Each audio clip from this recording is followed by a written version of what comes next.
The first time Pablo was arrested, he made an unsuccessful attempt to bribe the city judge of Medellin. Then, after several months of his failed attempts, Pablo killed the investigators assigned to the case and stole and hid his case papers. Thus, his way of dealing with government authorities became either money or murder.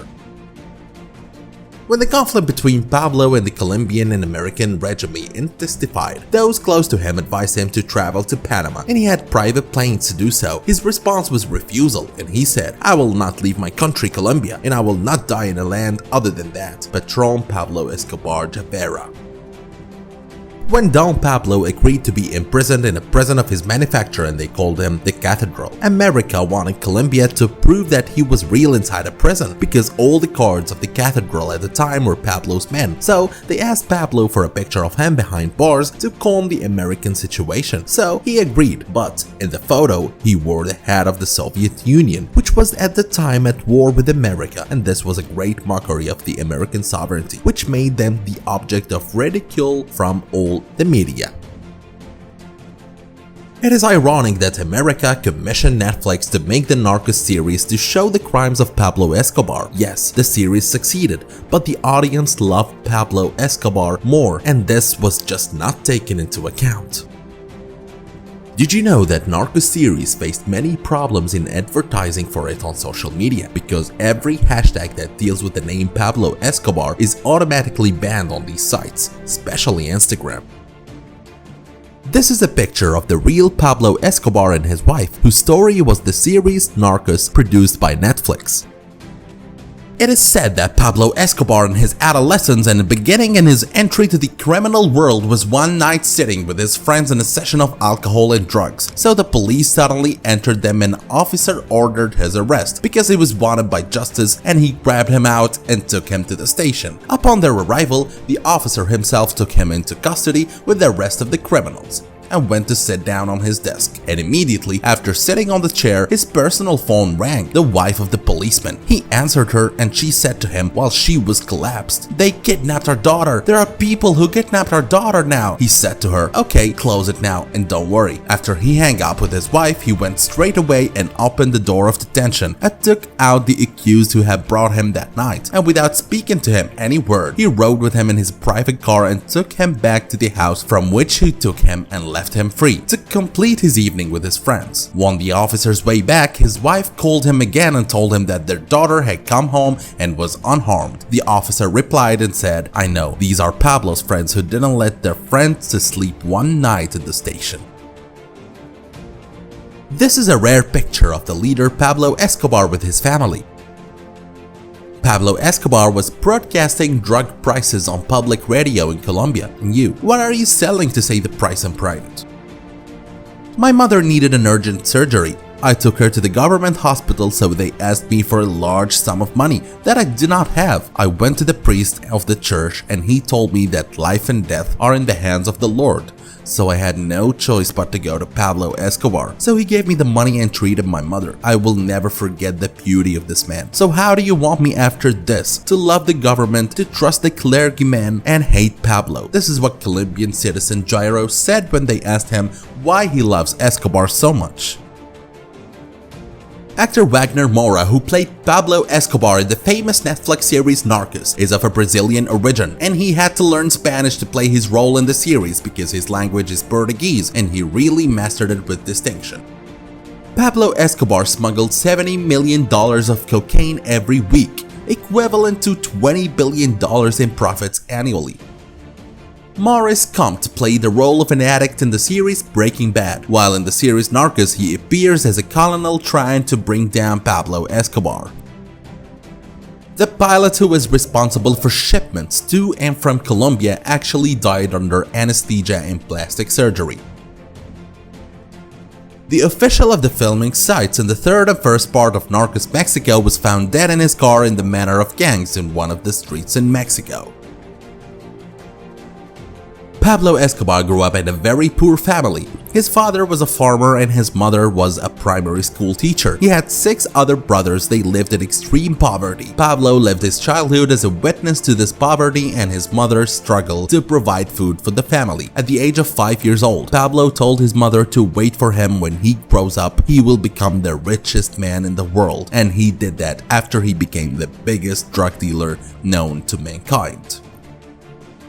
He started his criminal life early. In the early adolescent stage as a teenager, Pablo began his criminal career in Medellin, Colombia, going to cemeteries and digging graves, smuggling bodies and selling them in Panama.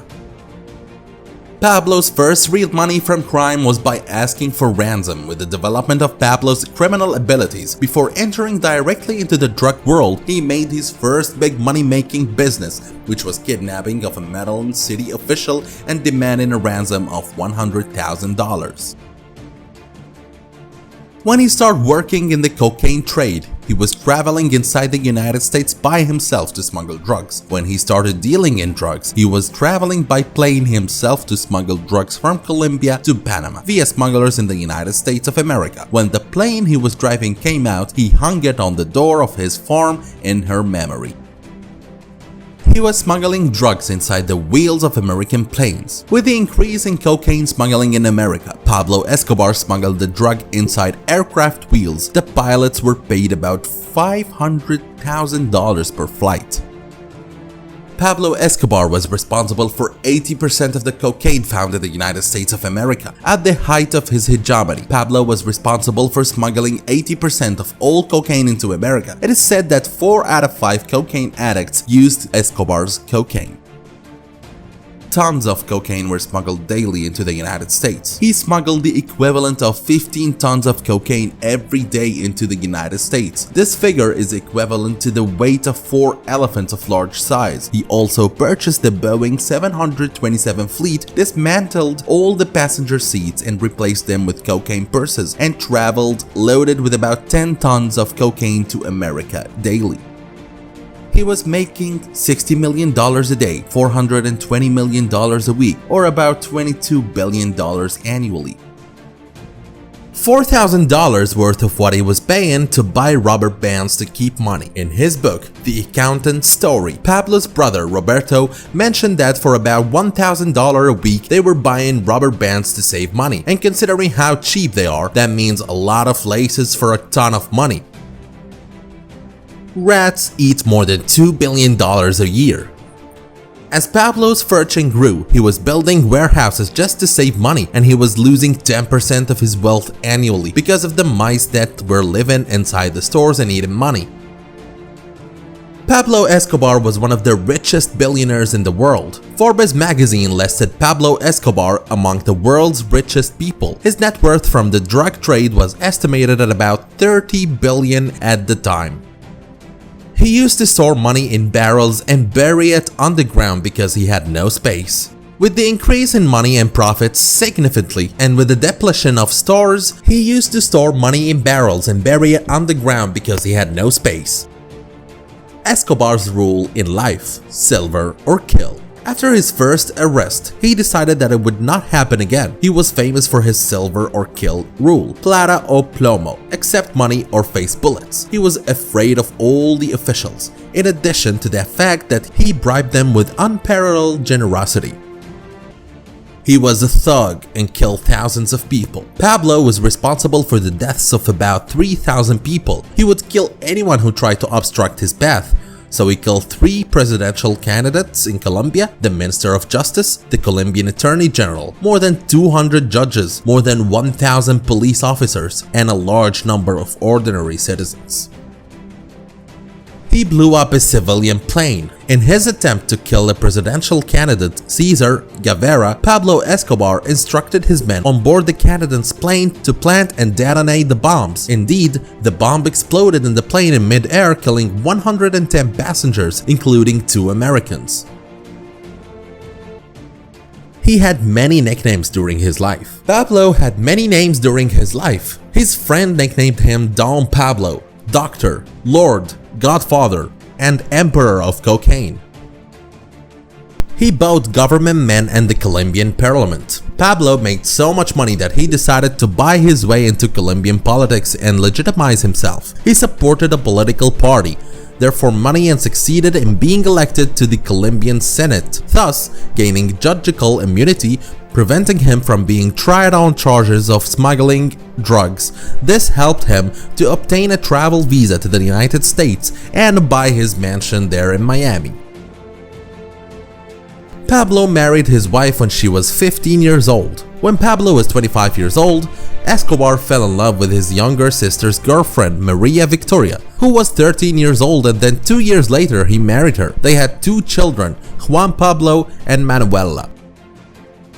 His daughter asked him for a unicorn and he fulfilled her request. When Manuela asked her father for a unicorn, like the one she saw in one of the cartoons, he fulfilled her request and bought a horse and planted a horn in his head and 2 wings in his back until he died after several days of infection, preventing his mistress from having children for the sake of his daughter. Pablo loved his son so much that he forced his mistress to abort each time one of them became pregnant, because he promised his daughter Manuela that she would be the last of his bloodline.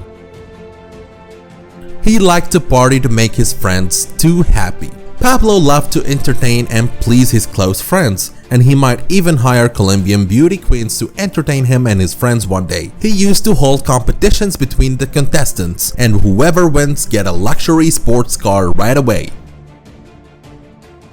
His poor nickname is Robin Hood for helping them. Pablo was dedicating part of his money to support and help the poor in the areas around him in Medellin. He was responsible for building a number of schools, churches, hospitals, and many other charitable works. The poor even called him Robin Hood.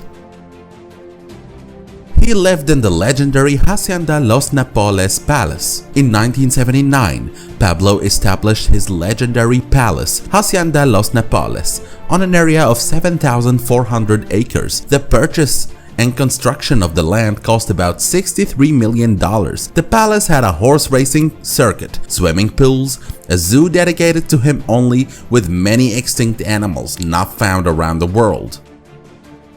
He was more afraid of being extradited to the United States than death. Pablo was wanted alive in the United States on charges of drug smuggling and trafficking within the country. The Colombian government had hoped to extradite him to the United States, and Pablo was afraid of being handed over alive from death. And because of that, he expanded the use of his own silver or kill law for everyone who dared to oppose him.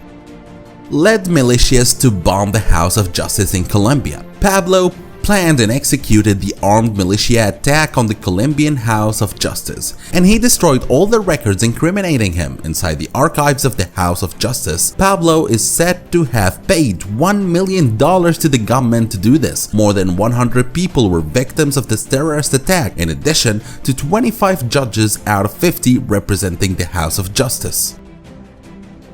He built his own prison. With Pablo's increasing fear of being extradited to the United States, he agreed with the Colombian government to stop his silver or kill law, and on one condition, that he build his own prison and not extradite him to America and live in it for 5 years. And indeed, he built his prison, and it has all the amenities. Because of its beauty, the people there call it the Cathedral, the Medellin Club, or the Escobar Hotel. He burned $2 million because his daughter was cold. One day, Pablo was busy with his work and his daughter was suffering from hemothermia. So Pablo ordered to burn $2 million to keep her warm and also to prepare hot food for her. The death of the legend Pablo Escobar. In late 1992, Pablo became wanted by many parties. Not only the Colombian government, but the United States formed a special unit to search and assassinate Pablo in another group called Los Pepes, made up of family members of Pablo Escobar's victims, and was funded by the Cali cartel, which was competing Pablo in the drug market. On December 2, 1993, Pablo's hiding place was breached and an exchange of fire took place between Pablo and his group with the American Special Unit. After the shooting ended, Pablo Escobar was found dead after one bullet entered his ear and another bullet hit his leg. It is said that Pablo shot himself in order not to be arrested and deported to the United States of America.